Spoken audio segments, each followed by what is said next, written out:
All right, everybody. Jason Salas here at KUM Sports. And we like to celebrate family here, especially this time. It's Thanksgiving. And we got a member of the family right here, extended member of the KUM family, Kolt McCreadie, who has been a champion level wrestler for several years now. He's a senior in high school out there in Kaiser High School in Hawaii, but he has Guam roots. He's an island boy, and he has discovered, he always knew this, that he's got a passion for football. So, Colt, happy holidays to you and the family, man. It's good to see you, bro. Happy holidays. Great to see you too. You look Okay. young as ever, beautiful as ever. Okay, now your dad was telling me, of course, former senator and former KUM sports director Brant McCreadie, like amazing baseball player played in the major leagues for a little bit, amazing football player too, Guam sports legend. That you always had a passion for football, but he actually didn't want you to play, right? So tell me about how you actually made your way to the gridiron. Yeah, it was pretty nuts. So yeah, I've always wanted to do it. We've moved here, and my I saw Marcus Mariota. I saw all those guys growing up and everything, and I wanted to be like those guys. And I always thought in my head I was too small, so I was always that thought in the back of my head, and I really didn't want to get out there unless I got myself big enough. But I tried it my seventh grade year, and I went out for the best team at the wrong time, and yeah, I went out for St. Louis Intermediate, and I got cut. And then so after that, I just took a break from football, and then I went to focus on basketball, and then I got injured in basketball, and then there was something wrong with my brain, and then we had to go through a year of non-contact or not doing anything, and then And my St. parents Louis was is a like, "Oh yeah, powerhouse in Hawaii. That's saying a lot too. A lot of guys like didn't yes, sir, Marcus Mariota went through Tua Tagovailoa went through St. Louis too, yes, right? sir, yes, sir." Right. All in the NFL still currently, and then but yeah, and then something with my brain, and then they were like, "No, you're definitely not doing football." So I went to wrestling, which I don't know if it was better, but that's where I got my roots down. That's where I got my base and everything. And then I went through wrestling throughout my whole high school career, and I always told my parents that I want to feel the love football players feel. I want to have that. You always know there's some specialties to football players. So and I told my dad, I know that he felt under the lights, like he felt the Friday night lights and he felt all that. And I really wanted to feel that. And I knew this was my last chance transferring to Kaiser.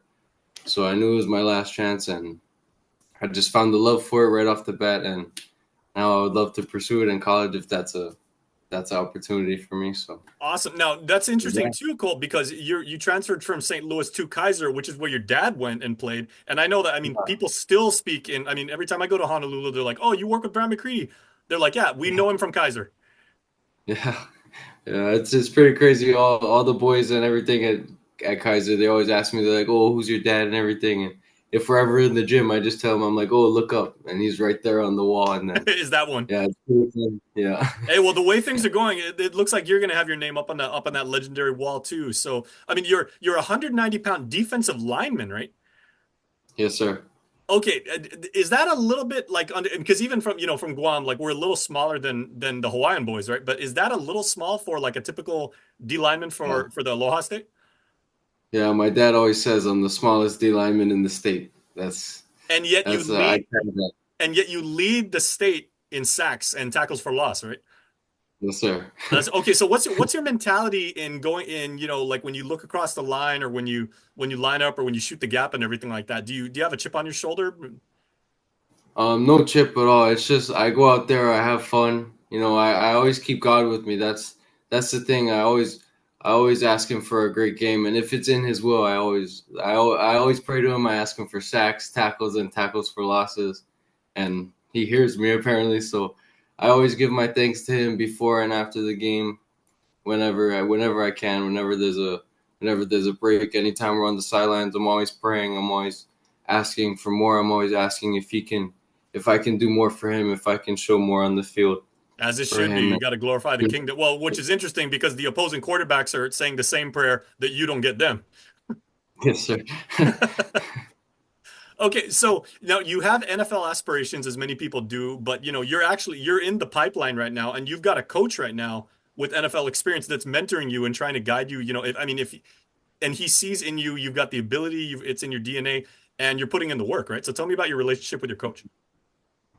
So it was great right off the bat. He was kind of close with the Tongans, and I was kind of inching my way in there. I had to let him know that I was part of the Polynesian side too. So once he figured that all out, he took me in. He took me under his wing, and you know, I'm in a group chat with him, and he texts me all the time. He gives us words of wisdom. He's always on us about school, football, how hard we work, everything about that, and on us too about praising God and thanking God for everything and And he's a everything like that. 16-year NFL vet, right? Isaac Sopoaga. Yes, sir.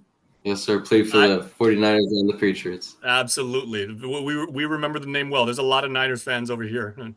Okay, Yes, so sir. then now tell me about, I mean, like your stats are incredible and you have got the fire like in you. I mean, just and so, I mean, it blows my mind when some people say like, okay, well, somebody reads the Bible or somebody, goes to church and just because you know the word and you always give love to God, that doesn't mean that you're not looking across the field trying to blow somebody up.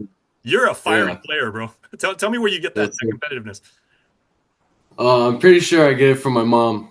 I'm pretty sure it's from her.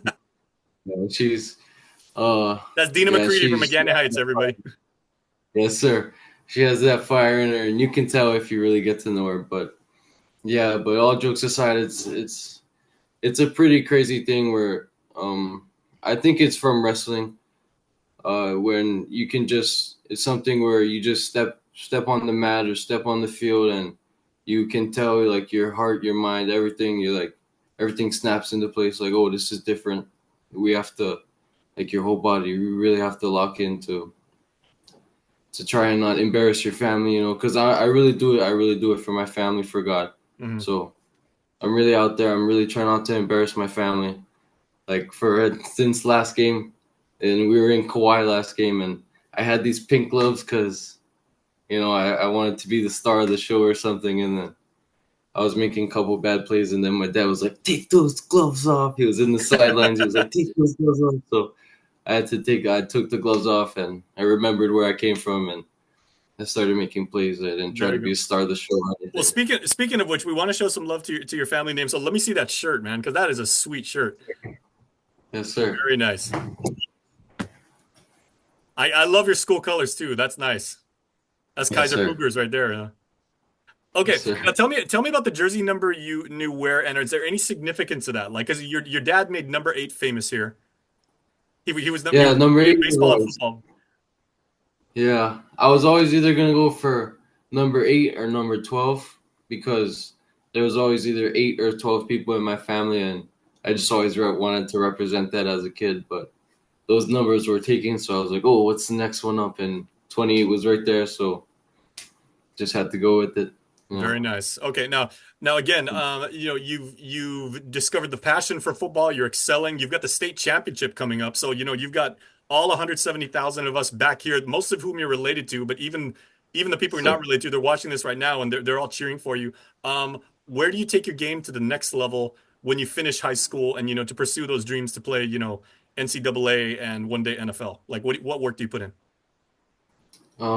it's a lot. My father told me, and Isaac Sopwag, he told me there's a lot of work you got to put in when no one's watching, and that's just what it is if you want to get to the next level, in the classroom and on the field or in the wrestling room. But after this, for me, it's got to go straight into wrestling. My mom, she doesn't want me to stop that. She said we got second last year, so got to get that first this year, hopefully, and then but yeah, after wrestling, I would really like to go to camps and colleges and take visits and All hopefully right. make it to the next level. Yeah, are there any Yeah. particular schools that like, what are your schools and has anybody like has anyone reached out to you and given you a look yet? But if you had your choice, where would you go? No schools right now, but if I would love to go to a school, or actually, there's this school that my coach Isaac got me in contact with. It's a junior college in San Francisco, or yeah, San Francisco. It's College of the Canyons, Okay. COC. Yeah. Yeah, and Okay. he said that's a good start. That's where he started off, and then maybe I could transfer out of there and then get big from there. But a dream school is always, the SEC schools, LSU. That's a big one. That's a pretty Nice. school, but Hey, and yeah, LSU has had a lot of Polynesian players that have been really, really good. yes, sir. But Absolutely. more Kevin, Kevin, realistic, Kevin Mawai, Kevin Mawai played for LSU, and he's in the Hall of Fame. yes, sir. More realistically, I would love to go to maybe Montana. There's a Okay. lot of Hawaiian boys up there, so the Grizzlies, and they're a good team. Maybe not this year, but they have a good potential, and I would really love to help them out down there. Hey, man, hey, you're a man of unlimited potential, man. Whatever you want, and we know you've got the right work ethic, and you've got your parents driving, behind you, and I mean, they're not just basically blowing smoke and everything. They're like, hey, if you want to do this, you can make it happen, but it's not going to be easy, but we know you can do it. Yes, sir. Thank you. All right, absolutely. So that's Kolt McCreadie taking his game to the next level. So, man, and please wish all of your teammates and coach that everybody back here in 671 is sending our love to the 808, and we wish you all the best in the state championship, man. Thank you so much. All Love all right, you guys. Yes, sir. all right. Take care, man. Happy holidays. Thank you.